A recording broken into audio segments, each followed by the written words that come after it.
नमस्कार दोस्तों, आओ सीखिए। आज के चैनल में आप सभी का स्वागत है। सबसे पहले आप हमारे चैनल को सब्सक्राइब कर लीजिए ताकि आप हमारी फैमिली मेंबर बन सके और इंग्लिश जल्दी से सीख सके। तो चलिए शुरू करते हैं। तो आज हम क्या सीखने वाले हैं। देखिए, मेरे पास कमेंट आया था कि उनको सीखना था आई का यूज़ कहाँ पर होता है। तो मैं यहाँ पर आपको दिखा देती हूँ कि इन्होंने कमेंट्स किया था। तो काफ़ी सारे बच्चे ऐसे हैं जिन्हें प्रॉब्लम होता है कि आई हो गया, इज़ हो गया, एम हो गया, आर हो गया, ये सब कहाँ लगते हैं और इनको अच्छे से कैसे समझें। क्योंकि देखिए, अगर आप कोई भी वीडियो देखते हैं तो उसमें ये बताया जाता है कि इसका यूज़ इस तरीके से होता है। पर हम चाहते हैं कि कोई इंसान ऐसा हो जो हमें ऐसे बताए, बच्चे की तरह। वो ये सोचे कि हमें बिल्कुल भी पढ़ना लिखना नहीं आता और उस तरीके से हमें हर एक चीज़ समझाए। तो यहाँ पर मैं उसी तरीके से आपको सिखाने वाली हूँ। तो चलिए शुरू करते हैं। यहाँ पर देखिए, जैसे कि इस प्रकार की वाक्य, जैसे कि हे हो गया, हु हो गया, हो गया, यानी कि हे हु का मतलब क्या होता है, इज़ एम आर, यानी कि इसका मतलब हे होता है, एम का मतलब हे होता है या फिर हु होता है, आर का मतलब भी हो होता है। ठीक है, हे हु जो भी है। तो यहाँ पर इन तीनों का मतलब यही है, हे हु हो। ठीक है, तो इनको कब यूज़ किया जाता है, किस तरीके से कर सकते हैं आप देखिए। ही हो गया, सी हो गया, इट हो गया, दिस हो गया, डैट हो गया, तथा एक वचन वो जो सिर्फ एक इंसान होता है। ठीक है, या फिर राजेश कोई नाम हो गया, अलका, मनोज वगैरह किसी का भी नाम होगा तो आपको वहाँ पर इज़ लगाना है। क्या लगाना है, इज़। जैसे कि आप बोले राकेश खाना खाता है तो वहाँ पर आपको इज़ लगाना है। किसी का भी नाम लेके अगर आप सेंटेंस लिख रहे हैं तो वहाँ पर आपको इज़ लगाना है। या फिर आप बोल रहे हैं वह खाना खाती है, या फिर वह खाना खाता है, या फिर इट है, या फिर दिस है, या फिर डैट है, तो वहाँ पर आपको इज़ लिखना है। जैसे ही के बाद आपको फिर इज़ लिखना होगा। ठीक है, तो ये चीज़ें बहुत ज़रूरी है आप लोगों को पता होना। टेंस वगैरह सीखने से पहले ये चीज़ें होती है जो सबको पता होनी चाहिए।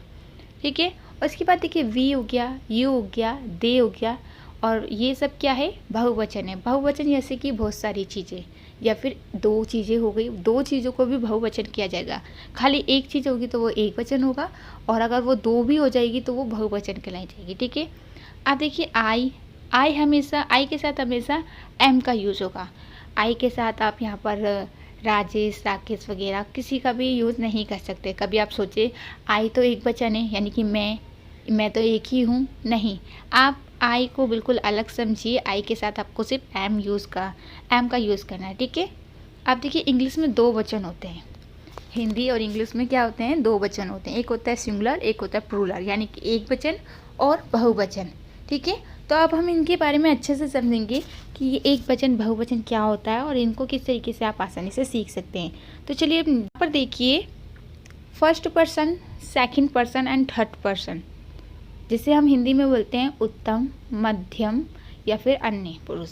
ठीक है, तो यहाँ पर देखिए, मैं आपको समझा दूँ। फर्स्ट पर्सन कौन होता है, जैसे कि आई हो गया, सेकंड यू हो गया, थर्ड पर्सन जैसे कि ही हो गया, शी हो गया, इट हो गया, राम हो गया, माई हो गया या फ्रेंड हो गया, ये सब होते हैं थर्ड पर्सन। अभी आपको सही से समझ में नहीं आया होगा क्योंकि मैं जानती हूँ कि अभी भी आप कन्फ्यूज़ हैं, तो हम अभी अच्छे से और समझेंगे। ठीक है, टेंशन मत लीजिए, मैं आपको यहाँ हर चीज़ समझाने वाली हूँ। अब देखिए, आई तथा वी, आई और वी, जैसे आई का मतलब मैं होता है, वी का मतलब हम होता है या फिर हम लोग। तो ये सब क्या है, ये है फर्स्ट पर्सन। मतलब अगर हम सिर्फ अपने बारे में बात कर रहे हैं तो वो क्या है, वो है फर्स्ट पर्सन। यानी कि फर्स्ट पर्सन वो है जिसके बारे में हम अपने बारे में बात कर रहे हैं। अब सेकंड पर्सन क्या हो गया, यू है सेकंड पर्सन, क्योंकि मैं बोलूँ तुम खाना क्यों नहीं खाते हो, तो मैं अपने बारे में बात तो नहीं कर रही हूँ, मैं दूसरे इंसान के बारे में बात कर रही हूँ। तो वो क्या है, वो है सेकंड पर्सन। ठीक है, यानी कि दूसरा इंसान या फिर दूसरा व्यक्ति। उसके बाद देखिए, ही हो गया, शी हो गया, इट हो गया, राम हो गया, माय फ्रेंड हो गया, ए बॉय हो गया, या फिर कुछ भी है, तो वो होते हैं थर्ड पर्सन जो सिंगुलर में है।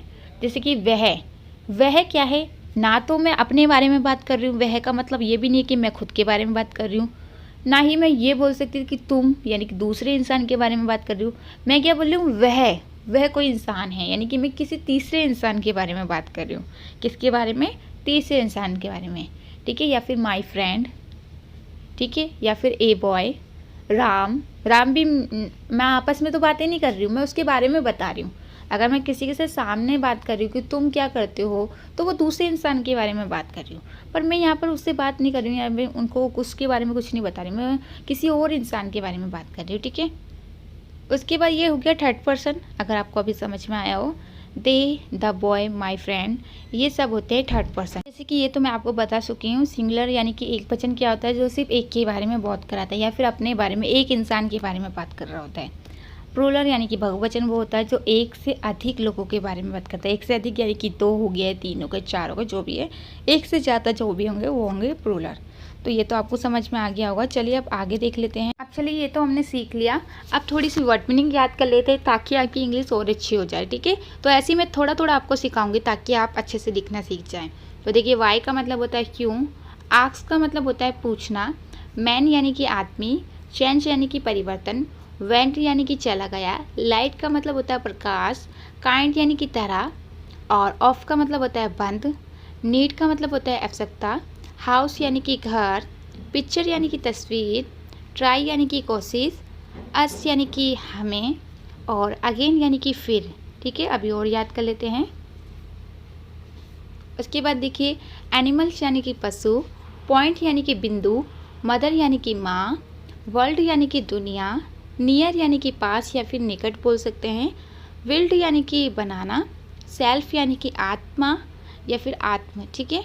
अर्थ यानी कि पृथ्वी, फादर यानी कि पिता, एनी यानी कि किसी भी, न्यू यानी कि नया या फिर नई, वर्क यानी कि काम, पार्ट यानी कि हिस्सा। बात यहाँ पर और भी है, सारी मैं आपको अच्छे से याद करा देती हूँ। टेक का मतलब होता है लेना, गेट यानी कि प्राप्त करना या फिर पाना, प्लेस यानी कि जगह, मैड यानी कि निर्मित या फिर बनाना, लाइव यानी कि जीना, वेयर यानी कि जहाँ, आफ्टर का मतलब होता है के बाद, बैक यानी कि वापस, लिटिल यानी कि थोड़ा, ओनली का मतलब होता है केवल, ठीक है। इसके बाद देखिए, राउंड यानी कि दौड़, ठीक है। मैन यानी कि आदमी, ईयर यानी कि वर्ड्स। उसके बाद देखिए, सो यानी कि सोई होता है, एवरी यानी कि हर, गुड यानी कि अच्छा, मी यानी कि मुझे, ठीक है। गिव यानी कि दे या फिर देना।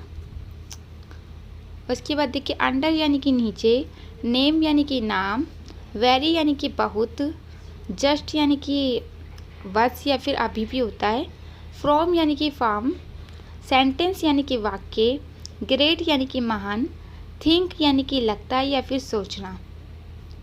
से का मतलब होता है कहना, हेल्प यानी कि मदद लेना या फिर मदद, लो यानी कि कम, लाइन यानी कि रेखा, डिफेयर यानी कि अलग, टर्न यानी कि बारी, जैसे बोलते हैं ना आप इसकी टर्न है यानी कि इसकी बारी है।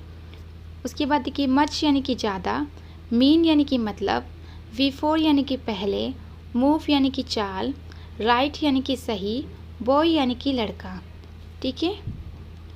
ओल्ड यानी कि पुराना, टू यानी कि भी, सेम यानी कि वही या फिर एक जैसा, सी यानी कि वह, ऑल यानी कि सब, देयर यानी कि वहाँ, वैन यानी कि जब, अप यानी कि ऊपर, यूज़ यानी कि उपयोग, योर यानी कि अपने, वे यानी कि रास्ता, अबाउट का मतलब होता है के बारे में, मैनी यानी कि कई, ठीक है। मैनी का मतलब क्या होता है, कई, मैनी का मतलब होता है कई, देन यानी कि तो, दीम यानी कि उन्हें, राइट यानी कि लिखना यानी कि जैसा, सो यानी कि तो, दिस यानी कि इन, हर यानी कि उसके, लॉन्ग यानी कि लंबे समय तक, मैक यानी कि कर, थिंग यानी कि बात, सी यानी कि देखना।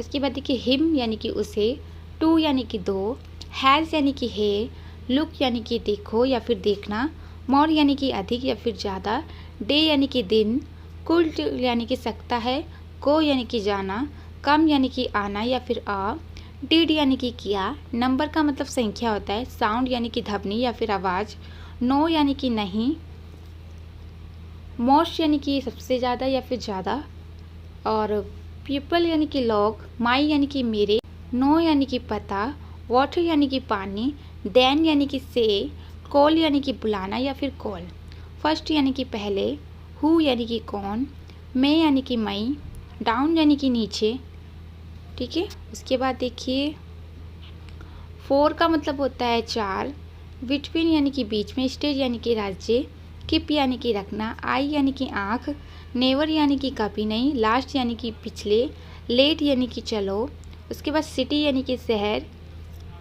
थोड़ा सा मैं आपको और अच्छे दिखाती हूँ। आइडिया यानी कि विचार, फिश यानी कि मछली, माउंटेन यानी कि पहाड़, स्टॉप यानी कि रोकना या फिर रोक, वंस यानी कि एक बार, वेस यानी कि आधार, हेयर यानी कि सुनना, हॉर्स यानी कि घोड़ा, कट यानी कि कटोती या फिर काटना। ठीक है, उसके बाद यहाँ पर देखिए मैं आपको थोड़ी वो दिखा देती हूँ जो बहुत ही सिंपल होती है और आप लोग को याद रहे।